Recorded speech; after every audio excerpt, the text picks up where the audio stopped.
Hi there, welcome back. My name is Heuvel, and today I'm going to be showing you how to play my version of Castles Made of Sand by Jimi Hendrix.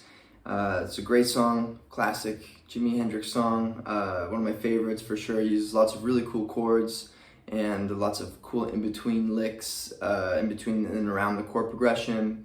I also kind of adjust the solo section of the song slightly because it's really hard to do backwards guitar live with an acoustic, so which is what he did in the solo. Anyway, so yeah, let's get into it. So we start off with some really tricky thumbed chords where we're playing, the song's in G, or at least this intersection's in kind of like a G pentatonic thing. And this first chord that I play is definitely a particular grip that not everybody's going to find very easy. So the way that I play it is I'm thumbing the low E string at the 3rd fret, and then I'm planting the ring finger on the D string at the 5th fret, and then I'm going to plant my first finger on the B and E string at the 3rd fret. And then the tricky part is I want to try to keep the G string open as well. You don't have to.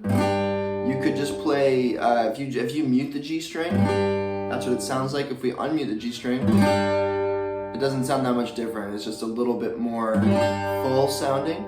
But I try to keep that G string open, but if you struggle to do that, then it's still gonna sound pretty solid, so no big deal. And that's kind of the basis for the shape. This is the shape we're gonna move around. But the difference is after this first chord, I just let that ring, and then I plant the pinky down at the 5th fret on the high E string like that. And then we're going to be using this sliding technique with this chord up and down all over the place. So it's the first strum slides down to, I'll just kind of talk about the position of the thumb. So the thumb goes from the 3rd to the 1st fret. And then we're going to slide back up. Then we strum that one again. So it's 3, 1, 3, 5, like that. Or sorry, 6, not 5, 6, my bad.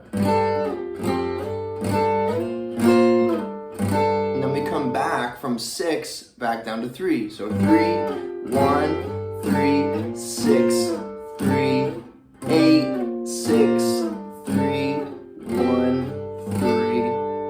And the final thing we do is do a pull off from that pinky position. It pulls off, so it literally just kind of pulls down on that string, and we hear the sound of the 3rd fret by that. So I do this, I can't remember in the video if I did this with downstrokes, but in the, I often try to play with upstrokes. I think Hendrix did it with upstrokes.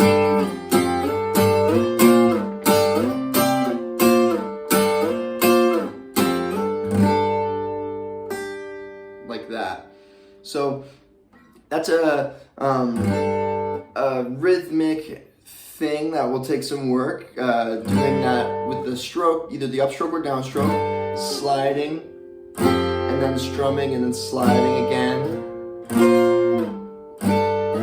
And the accuracy of landing in the correct frets, all of that, it's really hard on your fingertips for sure. Like if your fingers are a bit soft, or you haven't been playing for very long, or you don't play very often, then this will definitely chew up your fingers and you'll be feeling some pain there. So just, be gentle and be aware of that. So then once we finish that pull off, we're ready to start the next sequence of the song, which starts in this G. This is the way that I play it, and this could be slightly different from the Hendrix version. This is just the way that I have learned it and played it, and I totally am open to the fact that I might not have it exactly the way that he did it. So anyway, so we start on the 3rd fret, then we play the 5th fret and slide up to 7, followed by the A string at 5 with the index finger. And then we're going to slide the D string from 7 to 9. I do that with my pinky finger. So that's the first sequence. And then we're going to do a hammer pull on the B string and the 7th fret and the 10th fret. So when you plant your finger down for that hammer pull, you want to position your first finger to bar from the D, G, and B strings. You want that to be positioned, barring that already while you begin that hammer pull. Because you're going to drag the pick back through the G and D strings, but you want everything to be ringing still. And after that pinky is done doing that little trill, the pinky's going to land on the A string at the 10th fret, and then you're going to play 10 on the A string, 7 on the D, and then 7 on the G. So that first finger is really important. And that's how we end up at the end of that. The next part, we put the first finger at the A string 3rd fret, and then I just plant these 2 fingers down like a power chord on the D string and G string of the 5th fret. And I play them together as a double stop. And then we have a classic little Hendrix ism here. So this is the first finger takes the place of what the ring finger pinky we're doing. We put this down at the 5th fret, D string and G string. And then the ring finger is going to go down to the D at the 7th and then open again. With that G string at the 5th fret ringing the whole time. And then the A string 8th fret. Continue holding that double stop at the index finger. Middle finger plays the E string 6th fret. Then we play that double stop again.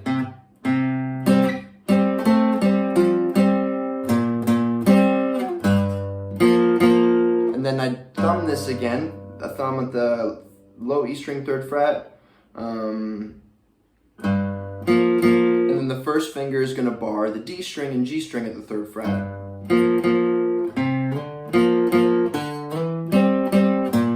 And that's the next part. So we play the thumb, then we play the double stop twice. I slide in from 3 to 5 in the A string with the pinky.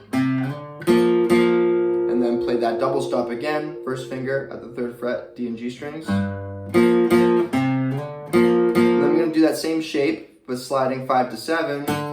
The double stop on D and G at the 5th fret now.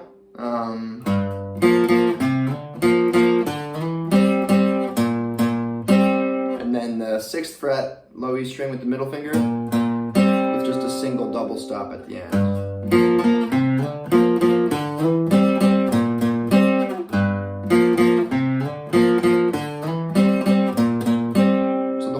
Or the whole second part after the intro rather.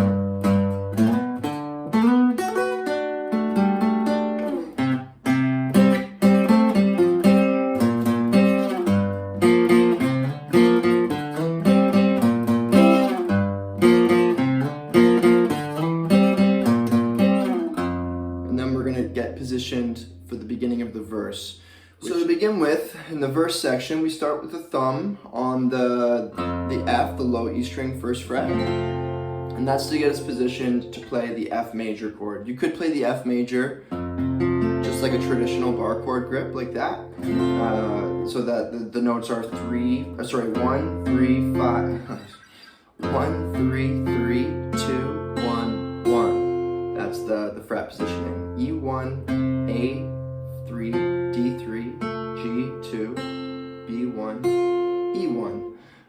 So you can grip that with a thumb, plant the first finger, and then get these 3 fingers positioned on the G, D, and the A strings. And then what this does is it allows you to play the open G string. So you can practice that, opening up the middle finger and closing it to kind of create an ornament on that chord. And I'll talk about the rhythm in a second, but I'm just going to go through the chords. Then we're going to go up to A minor, same chord grip, just to the 5th fret now, and then it's minor, so the first finger needs to make sure it covers the G string at the 5th fret as well. So the thumb on the low E at 5, and the index finger playing G, B, and E at the 5th fret as well. And then these fingers, you know, you could just do the ring finger on the D string. That might be what I do.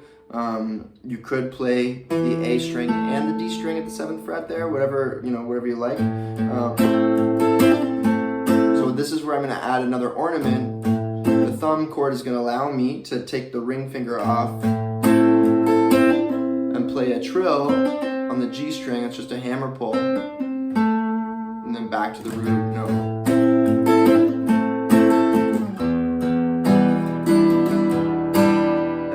Chord is E minor or E minor 7, which is 0, 2, 2, 0, 3, 0. You can see I'm using the index, middle, and ring fingers. You could also use the pinky finger. It's probably more the way that I would do it.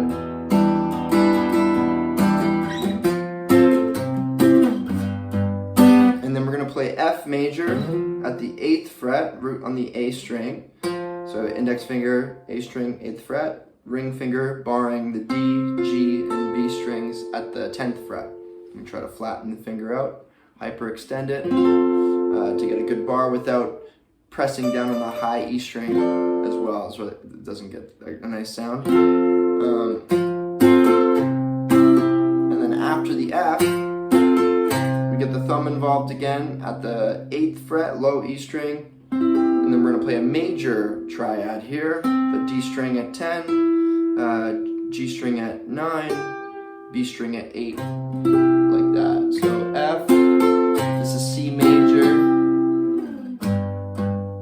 and then down to G major. Same chord shape as the C, just down 3rd fret now. So altogether that's F, A minor, E minor 7, F, C, G.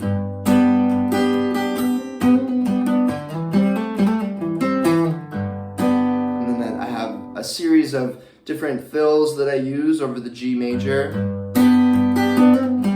And essentially I'm thinking about, that's probably usually the first little ornament that I do is just taking the ring finger off the D string, doing a hammer pull on the G string at 4 and 5, right back resolving it, so landing on the D string after that's done.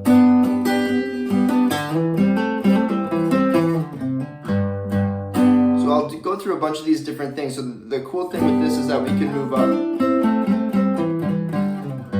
to the A minor position and do some fills there that still work, it still harmonizes with the G major chord. Or,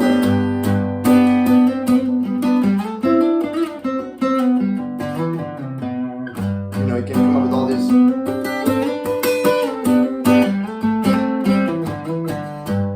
So this is something that I would have done when I was arranging the song, is just noodling around like that, with that kind of shape.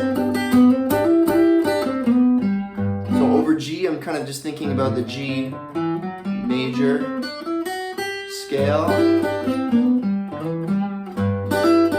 So I might do something like that where I bar the high E string and B string and just hammer the ring finger to the B string 5th fret. And then use the ring finger to land on the G string 5th fret. And then play the 3rd, which is the 4th fret of the G string. 3rd of G major, which is B, and then resolving it to the root again. And then once I'm there on the root, it's not very far to pivot to the A string with the ring finger and slide up into the 7th fret of the A string. And then now I'm positioned, my index finger is now kind of like at the 5th fret, and so I'm positioned in the A minor position, which is somewhat relative to G major. So I don't need to play that root note. I'm still kind of making the listener think, trying to remember that G root note. And I just venture into the A position to do these other like trills. So you can do one on the G string, you can hold the G and B string together with the index finger, and then do the trill with the ring finger at G, or pivot, put the first finger on the D and G string, do it there, and then the ring finger's hammering and pulling on the D string, and then pivot one more time.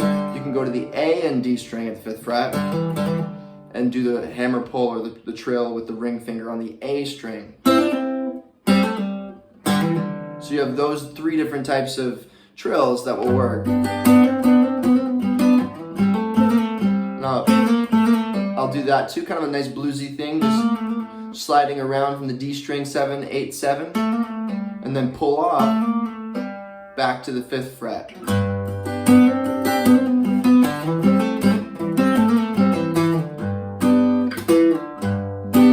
And I often finish it like that, where I slide back, either a kind of D string, slide back, thumb, and then the major triad of the chord at the bottom there. Or the A string, same thing, slide the A string back 7 to 5, root, chord, and that kind of finishes it.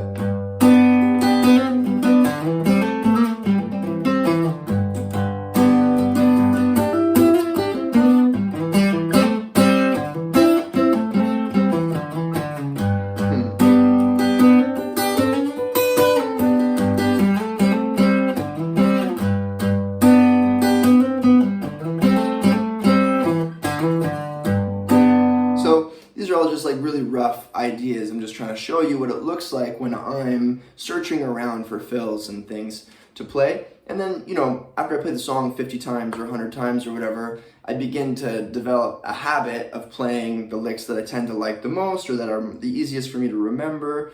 And then from there, they slowly evolve and I tweak them and I find new ways to do it. But I'll spend a good amount of time, 15 minutes, 20 minutes, half an hour, just playing over that little sequence and just trying to organize myself and figure out what's possible and what feels good and what rhythmically makes sense, make sure I really understand the groove, because we've got a bit of time there. We've got 1, 2, 3, 4, 1, 2, 3, 4. I think, right? 1. So it's like a 1, 2, 3, 4, 1, 2, 3, 4. Yeah, 2 bars. So there's 2 bars of that on the G at the end. So we have 1 bar of F, 1 bar of A minor, 1 bar of E minor 7, half a bar F, half a bar C, 2 bars G.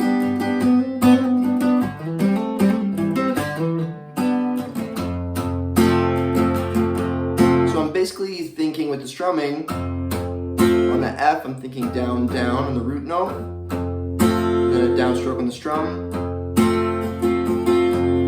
and then after that, down, up, bass, chord, or down, down, down, down, chord, down, up, down, down.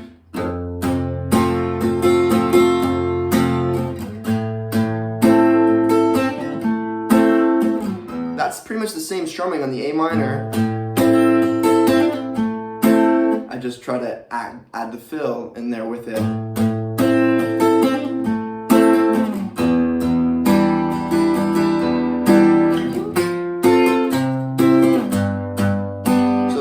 Is the same, bass, bass, or down, down, strum, down, up, bass, strum, or down, down, and then on the F, either just bass, chord, or bass, strum, or you could go bass, down, up, bass, down, up. You have time?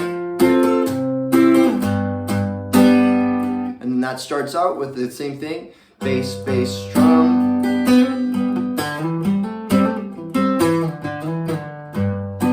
trying to count and thinking to myself, 1, 2, 3, 4, 1, 2, 3, 4. Sometimes I get there earlier than I want to, and I still end up having to fill in that space. So that's the element that you want to practice over and over again. That's one of the trickiest parts there, is that little sequence on the G chord and what you're going to do with those little fills. And I also recommend just learning what Jimi Hendrix played there. It's probably tabbed out somewhere. Someone's probably figured out exactly what he does, and so then to get some more ideas, just learn verbatim what you hear in the recording, in the original Jimi Hendrix recording, and that'll give you some ideas as well. So then when we finish to get into the kind of the, I guess you could call the chorus section of the song, where he actually says, "And so castles made of sand," and so castles made of sand falls into the sea eventually. So this is all the same as the other part that we played. The at the beginning, we're just playing it and trying to sing it at the same time. And so castles made of sand. So, and I can just quickly talk about that. Maybe just singing it. Some of you might be trying to sing and play this at the same time. And if we look at that phrase, and so castles made of sand, I try to tie each word to each movement of the riff. And so castles made of sand. And that took some time. That definitely took some working out and spending some time doing that, getting it comfortable, and just over and over again. And so castles made of sand. And so castles made of sand falls into the sea. And so castles, and you get the idea. Just go around over and over and over again, make lots of mistakes, and just work that out until rhythmically it flows and my voice sits in with the guitar part. But I would have the guitar part down pat before I would even try doing the vocals at the same time. If I was just learning the guitar part, I would never expect myself to be able to sing and play that at the same time. So really important that you get the guitar part down really well first. That's basically it. So that's kind of the idea. That's the same approach for each of the verses, essentially. The only other section I can kind of talk about is the solo section. So this is the part after the second verse and chorus where Jimmy does this really cool backwards guitar part. Like he recorded a normal guitar part, and then ran the tape backwards, and it has this classic Hendrix sound. So I had to think of something new for this part, or what I wanted to do that was going to work on an acoustic guitar, that wasn't going to be like overly strenuous to play. And I also kind of wanted to keep repeating the main chorus line, or melts into the sea, I think is the lyric. So I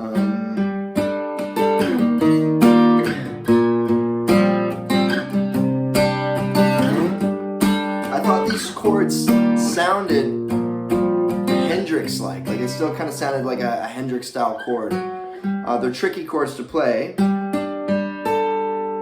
So we're playing the A string at the 10th fret, D string at the 12th, the G string is open, and then the middle finger is playing the B string at the 10th fret. I'm using the index finger to play the A string, using the pinky finger to play the D string. That's the shape, and I'm going to move this chord around kind of like the intro, and that's what I meant to do as well, just kind of harken back to the intro section of the song. And this is the strumming, similar to the verse. Bass, bass, strum, down, up, down, and then, whoops, don't hit that note. Down, up, down, strum, down, up. And so we're moving it from the 10th fret to the 6th, to the 1st, to the 3rd.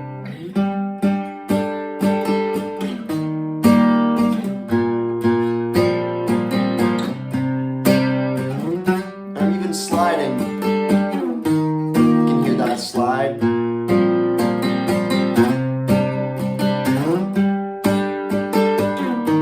I'm definitely not lifting.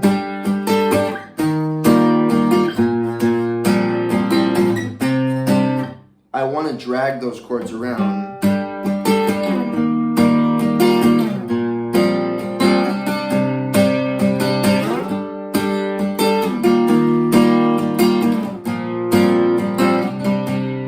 I'll be honest, these are not very comfortable chords to play. Even as I'm playing that over and over again, I can feel my pinky getting sore, my hand getting a little bit tired as I hold that chord down. It's an awkward chord to grip, so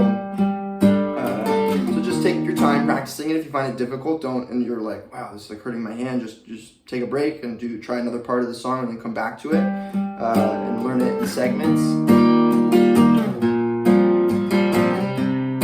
So that's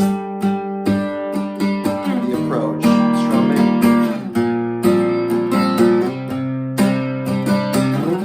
I'm kind of sliding mid progression, mid strum. I'm moving the chords, and you're hearing that transition, and that's part of the effect. So that's the solo section. I think we end the last one. I just stay on that first fret position, or the B flat position. There was a young girl whose heart was a frown. She was crippled for life, couldn't speak a sound. She wished and prayed that she could stop living, so she decided to die. This is another really tricky song to sing and play, even in the verse sections. It took some practice for sure to be able to sing and play these parts at the same time. And the verse phrases themselves are kind of a mouthful, and like he's not even singing, he's almost like talking through those verse sections and telling the story. And so same thing, just learning that instrumental part that I showed you for the verse section with all those chord changes, and getting that down really well, really proficiently with all the fills and all the things. Do that first, and then sing along with the recording to get the timing and the phrasing of the vocal part in those verse sections, so you know that you understand the rhythmic kind of cadence of it and the way that each phrase follows, and he kind of lengthens some phrases and quickly says other phrases. So that was all a process of arranging that and getting that organized in my mind and making sure that I'm really comfortable with the guitar part, and then slowly going through. Some phrases are going to sit right on top of the strumming really nicely, and then other phrases are going to be trickier where it feels awkward, and you have to work it through, and you have to take your time and figure out, like, maybe oh yeah, okay, I'm saying that word on a downstroke, and then I'm going to say this word in between, and then another word on the upstroke or something, so you can have to do it surgically like that to really figure out the structure of the vocal into the guitar.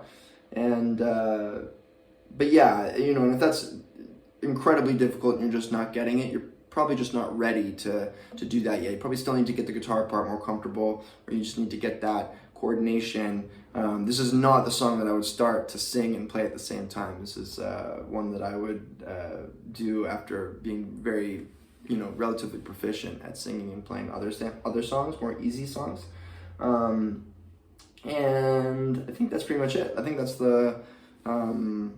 all the parts of the song, because we end with the intro section. Can I pause and do this opening G chord again? Bring this back.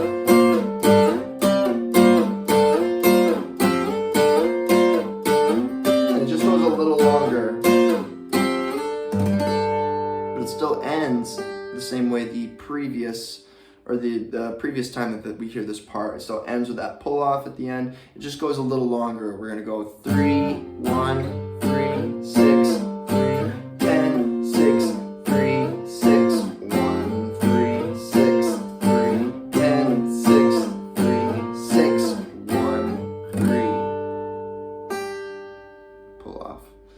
And that's it. So yeah, hope you enjoyed this, and I will see you next time again for another tutorial soon. Take care, be well, cheers.